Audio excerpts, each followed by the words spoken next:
For decades, the Mongols had been an unstoppable force, a storm of steel and horseflesh that crushed cities, toppled kingdoms, and spread terror across continents. Their empire seemed endless, stretching from the steppes of Mongolia to the heart of the Middle East, leaving devastation in its wake.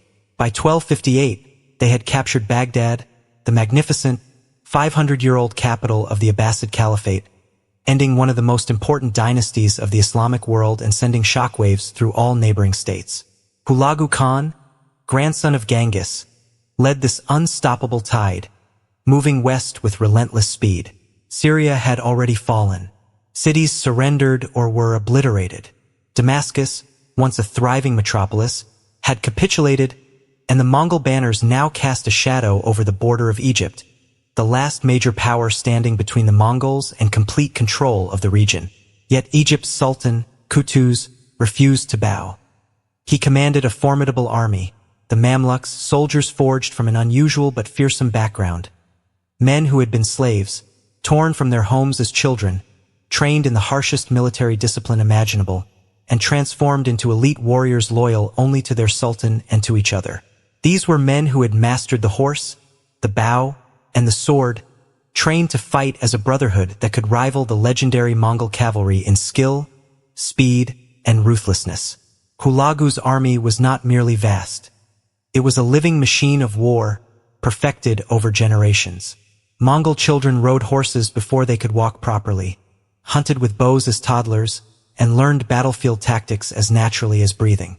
The army was organized into 2 months of 10, 100, 1,000, and 10,000, giving them an ability to coordinate attacks with terrifying precision over vast distances. Their composite bows could pierce armor at long range, and their cavalry could strike with a speed and coordination that no settled kingdom could match. But the most dangerous weapon the Mongols wielded was fear itself. Before they arrived, tales of their savagery spread like wildfire. Cities that resisted were razed to the ground, populations massacred, and entire cultures left in ruin, leaving nothing but pyramids of skulls as grim warnings for the next towns in their path. Hulagu himself was a master of strategy and terror. Following orders from his brother, the great Khan monk, his mission was simple yet ruthless: conquer Western Asia, crush any resistance, and expand the Mongol domain further into the Middle East. He swept through the lands with brutal efficiency, subduing the legendary assassins in their mountain fortresses, then arriving at the walls of Baghdad. When the caliph refused to surrender, Hulagu's army enacted one of the most devastating sacks in history. Libraries, hospitals, palaces, all were reduced to ashes.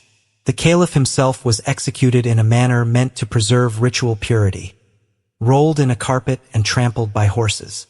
After Baghdad, the Mongol wave rolled onward, sweeping through Aleppo and Damascus, leaving the Middle East stunned and the Egyptian border next on the horizon. For most rulers, Hulagu's approach spelled inevitable doom. His army was immense, his reputation unmatched, and his momentum unstoppable. Yet in the heart of Egypt, Sultan Qutuz and his Mamluks prepared for a confrontation that would test the limits of courage, strategy, and the will of men willing to defend their homeland against the unstoppable tide of the Mongol storm. The stage was set, and the world would soon witness a battle that could forever alter the course of history. To truly understand what made the upcoming clash at Ain Jalut so extraordinary, you need to know the Mamluks themselves. They were a paradox in every sense of the word. The term Mamluk literally meant owned or slave. Yet these were not ordinary servants or prisoners. They were warriors forged from an unyielding system that took boys from the Eurasian steppes, mostly Kipchak Turks, kidnapped or sold into slavery, and subjected them to the most rigorous military training imaginable. From the moment they arrived in Cairo, they were cut off from their families, stripped of their previous identities, and transformed into soldiers with no allegiance except to their master, their fellow warriors, and ultimately the Sultan. Their lives were lived entirely within the walls of the Cairo citadel, where they trained endlessly in horsemanship, archery, swordsmanship, and the art of war on both open plains and in close quarters. They were taught discipline, patience, and the deadly use of their most iconic weapon, the composite bow, deadly even on horseback. When they finally graduated from this crucible, They earned freedom but remained bound to the Mamluk Brotherhood, a bond stronger than family, forged in sweat, steel, and survival. By 1250, the Mamluks had grown powerful enough to overthrow their rulers and seize control of the Egyptian Sultanate, ruling not as kings or nobles, but as soldiers for soldiers. This military state was unique, organized, and immensely formidable. For the Mongols, the Mamluks were a perfect mirror. They were the same ethnic Turkic stock that formed the backbone of Mongol cavalry, trained to ride, shoot, and fight with terrifying efficiency. But there were crucial differences. Mamluk cavalry wore heavier armor, giving them the edge in close combat, and unlike the Mongols who fought to conquer, the Mamluks fought for their very survival. Egypt was the last bastion of organized resistance between the Mongols and total domination of the Middle East. Their leader, Sultan Qutuz, embodied the Mamluks' fierce independence and resilience. Once a prince, he had been captured as a child by the Mongols, sold into slavery, and rose through the ranks to become sultan. He had seen the Mongols' destruction firsthand, and he knew their power, but he refused to submit. When Hulagu's envoys arrived in Cairo bearing threats and demands for surrender, Qutuz responded with defiance and brutality. The Mongol envoys were executed, their bodies dismembered and displayed at the gates of the city as a warning. There would be no negotiation, no compromise. The message was clear: Egypt would resist no matter the odds. To lead his vanguard in the approaching battle, Qutuz appointed the brilliant and ambitious General Baybars, a fellow Turk and former slave, who had already distinguished himself in battle against the Crusaders. Baybars was fearless, cunning, and intimately familiar with the terrain of Syria and Palestine, a knowledge that would soon prove pivotal. Together, Qutuz and Baybars began organizing a strategy that would challenge the might of the Mongols. They knew a frontal clash on open terrain would be suicide. Instead, they prepared to use the land itself as a weapon, designing a plan that would lure the Mongols into a trap from which they could not escape.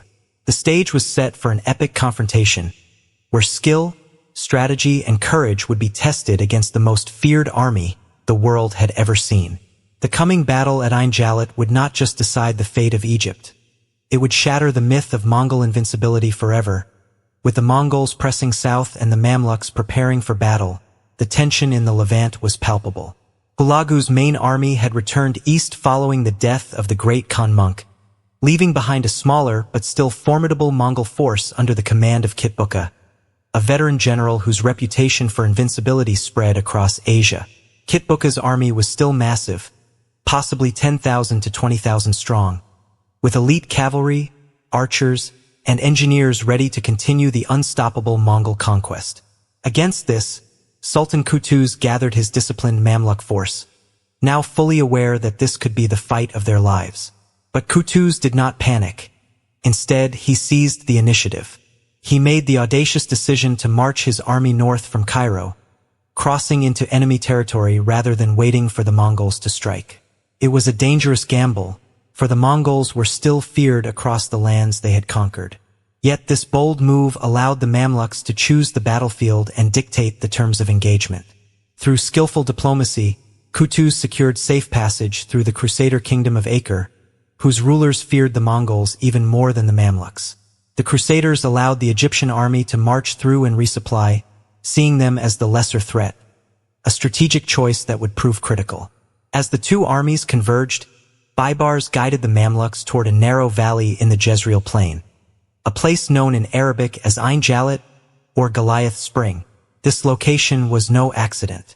It was a natural choke point, hemmed in by hills and scattered trees, ideal for ambushing a fast-moving cavalry force. The Mongols, accustomed to sweeping across open plains, now faced terrain that would negate their speed and limit their tactical mobility. Qutuz and Baybars orchestrated a brilliant ruse. A small contingent of Mamluks, led by Baybars himself, would act as bait. This force of a few thousand men would confront the Mongols directly in the valley, using hit-and-run tactics to harass and frustrate Kitbuka's forces. Their task was to appear weak, to lure the Mongols into a false sense of victory. The main Mamluk army, hidden in the surrounding hills, waited for the signal. Timing was everything. The valley's narrow confines would force the Mongols into a kill zone, where the Mamluks' superior armor, close combat skills, and the prepared terrain could be used to devastating effect. On September 3, 1260, the first clash occurred. As the sun rose behind the Mamluk positions, blinding the Mongols with its glare, Baibars led his small force forward. The Mongols, seeing what they assumed was the full Egyptian army, moved to strike with their characteristic aggression and confidence. The skirmish was chaotic and intense.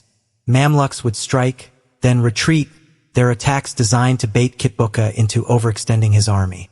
The Mongols, unfamiliar with being harassed by such a disciplined force, began to take the trap. They pursued relentlessly, moving deeper into the valley, leaving the open plains behind and walking straight into the ambush that had been meticulously prepared. Every step brought them closer to the concealed main Mamluk force, lying in wait like predators, ready to descend. This was a battle of cunning versus confidence, strategy against instinct, and the stage was now perfectly set for the confrontation that would determine the fate of the Middle East. The Mongols believed they were in pursuit of a retreating enemy, but in reality, they were marching into one of the most ingenious traps in military history. As the Mongol army, confident in its usual supremacy, poured into the valley of Ain Jalut, they had no idea the deadly trap that awaited them. Kitbuka, a commander who had never known defeat, now faced terrain that stripped away every advantage he relied on: open plains, swift cavalry charges, and mobility. The narrow valley confined his forces, slowing their movements and causing his columns to stretch into a vulnerable formation. From the hills, the bulk of the Mamluk army lay concealed, their armor glinting faintly in the morning sun, bows strung, lances ready, and horses impatient to charge. At first, the Mongols believed they had encountered only a small skirmishing force. Baibar's men were perfectly disciplined, striking quickly with arrows, spears, and swords, then retreating in a manner that appeared chaotic but was carefully orchestrated.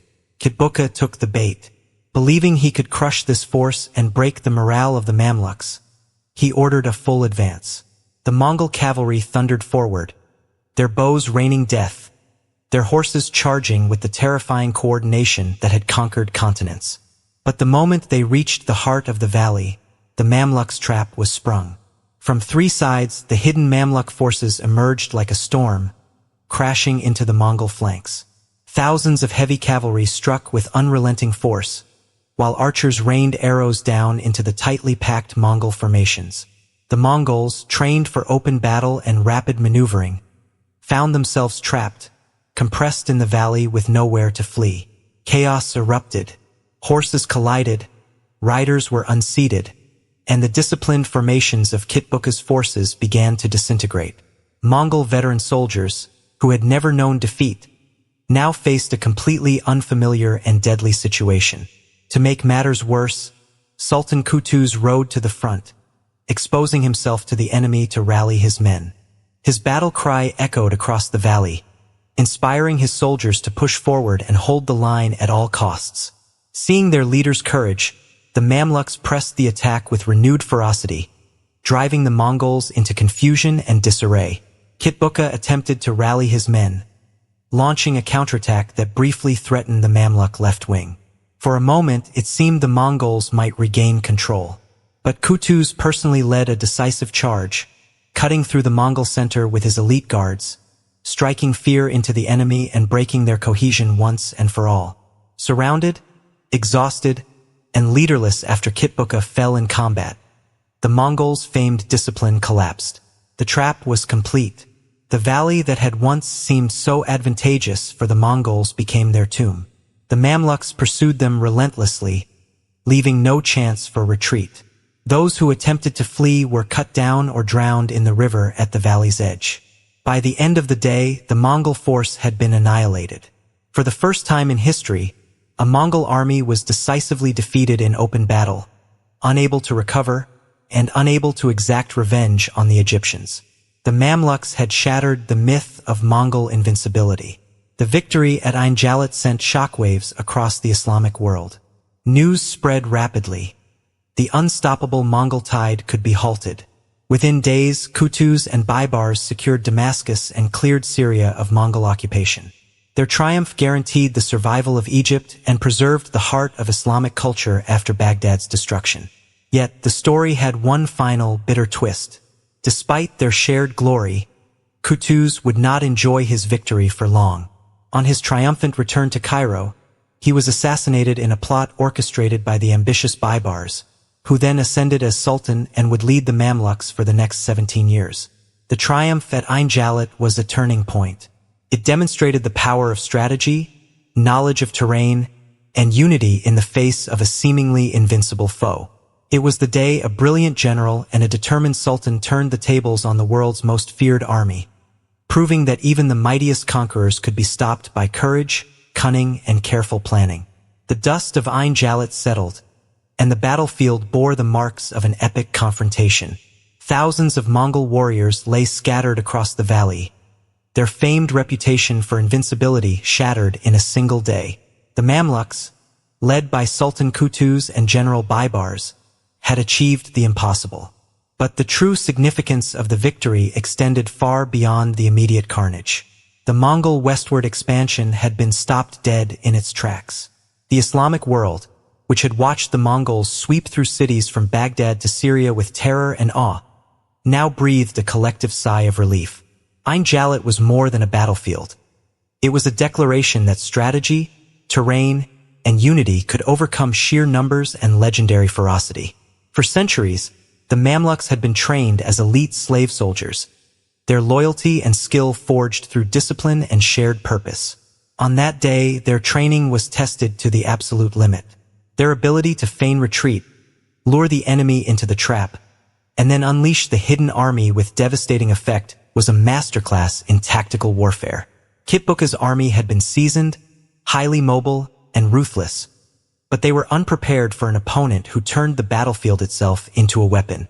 The clever use of the valley, the timing of the ambush, and the psychological blow delivered by the personal courage of Qutuz and Baibars demonstrated that leadership could decisively alter the course of history. Yet victory brought its own drama. As the triumphant army returned to Cairo, the political intrigue of the Mamluk state reasserted itself. Sultan Qutuz, whose courage had inspired his soldiers and won the day, was assassinated in a carefully orchestrated coup by Baibars, who then took the mantle of sultan. Baibars would lead the Mamluks for 17 years, solidifying their control over Egypt and Syria, and cementing the Mamluk Sultanate as the dominant power in the Middle East for centuries to come. The Battle of Ain Jalut became legendary not just for the tactical brilliance displayed, but for the message it sent to the world. Even the mightiest armies could be overcome with strategy, cunning, and unyielding resolve. The Mamluks had proved that discipline, intelligence, and unity could triumph over raw force and fear. The Mongols, whose campaigns had struck terror across continents, now faced the reality that their reach had limits. Ain Jalut became a symbol, a lesson etched into military history, teaching that knowledge of terrain, clever planning, and the will to fight for survival could defeat even the seemingly unstoppable. For generations, historians and strategists would study the battle as a turning point in the struggle between East and West, a moment where the tide of conquest was halted, and a small but determined force reshaped the course of history. Ain Jalut was more than a battle. It was a story of courage, cunning, and the power of human determination. It reminded the world that no empire is invincible, no soldier unbeatable, and that the right combination of strategy, leadership, and bravery can change the fate of nations in a single, decisive day.